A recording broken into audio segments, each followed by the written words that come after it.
So here's the situation. It says a shaft welded on the, or a shaft with a nut welded on the end of it. I can put ratchet on. So I just gotta sit here, crank the whole thing in by hand.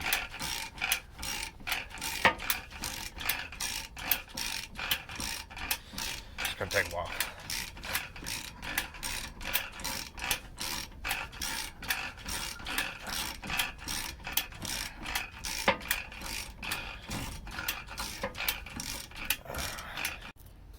Try to put you guys right here, maybe you can see how slow this is.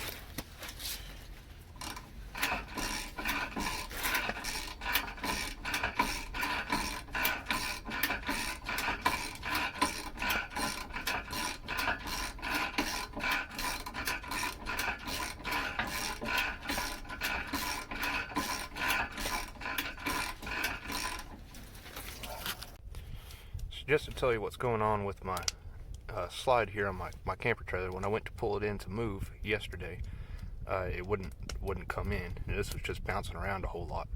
So this is a 12-volt motor, and it spins gearbox here, which turns this shaft, which is connected to a threaded shaft inside of this pipe, and that's what pulls the camper trailer in and out. And then there's two rack and pinions to make sure it comes in and out evenly. They're keyed together by a shaft. And so I took this gearbox apart, just 4 screws here, and the gears in there are plastic, and they're just stripped right out of it.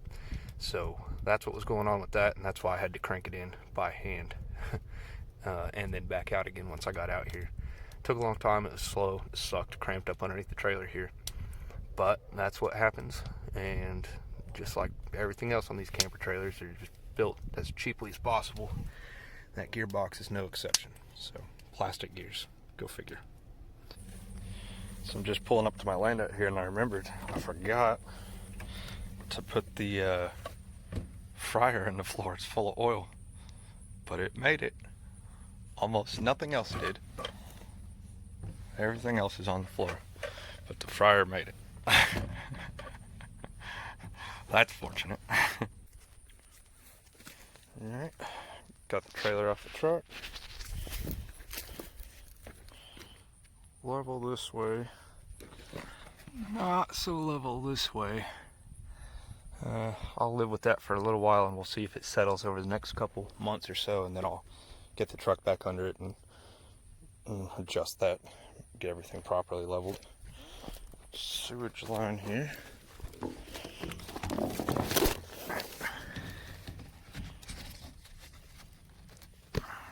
It's done.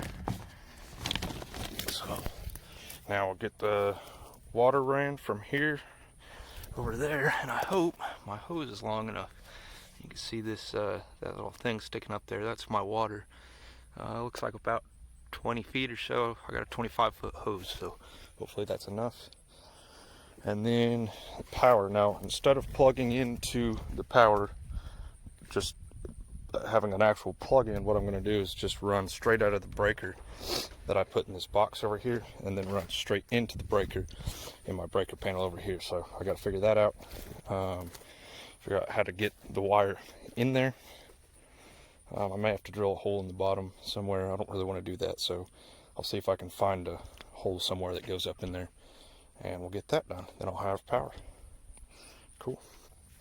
I don't know what I was worried about. It was like all kinds of extra hose.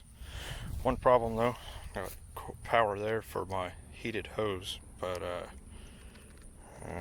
not long enough.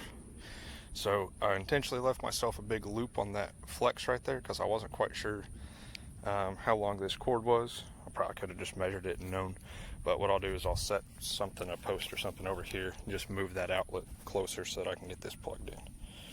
So I'll do that here in a little bit. Alright, so I found a hole I could poke my wire up through. There's some other stuff coming through it already. And I'm laying inside of my cabinet here. Come on. You go ahead. Okay. Stay. Plenty of wire. That's good. Okay, let's see if I can get it back out of here.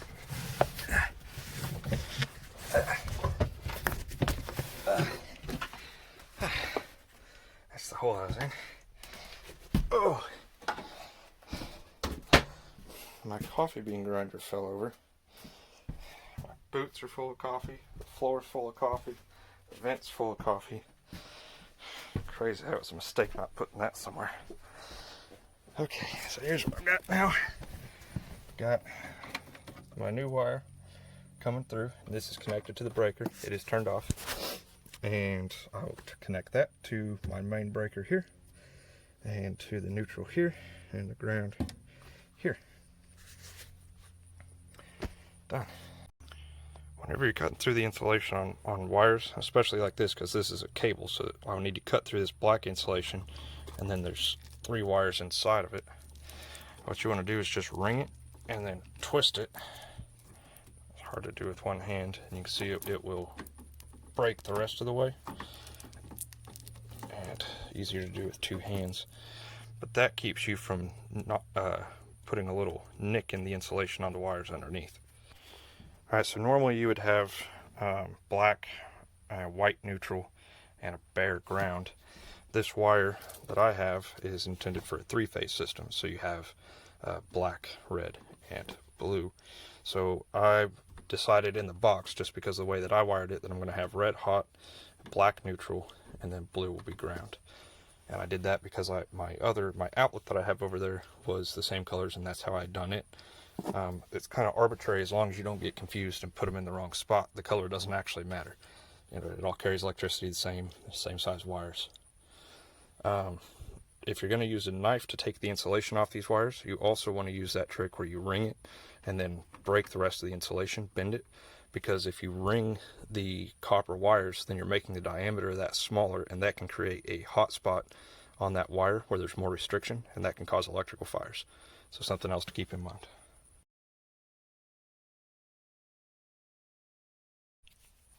Alright, so that's that finished. I'll go turn the breaker on. I'll turn this one off.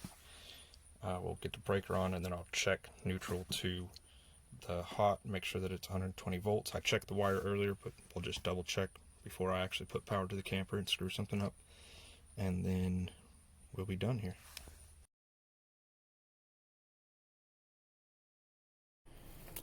So normally, just generally speaking, you wouldn't want to leave a wire just sitting on the ground like this. One, the insulation can break down and from moisture, and it can also break down from the sun. This is specifically ground contact rated insulation though. See if it'll focus on that. It says sun resistant direct berry line.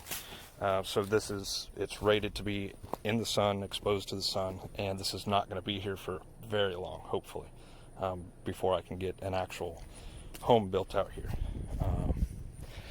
So just wanted to point that out though. Your normal Romex, it'd be a bad idea to just leave it on the ground like that. It's not rated for direct ground contact, and it's not rated to be exposed to sunlight.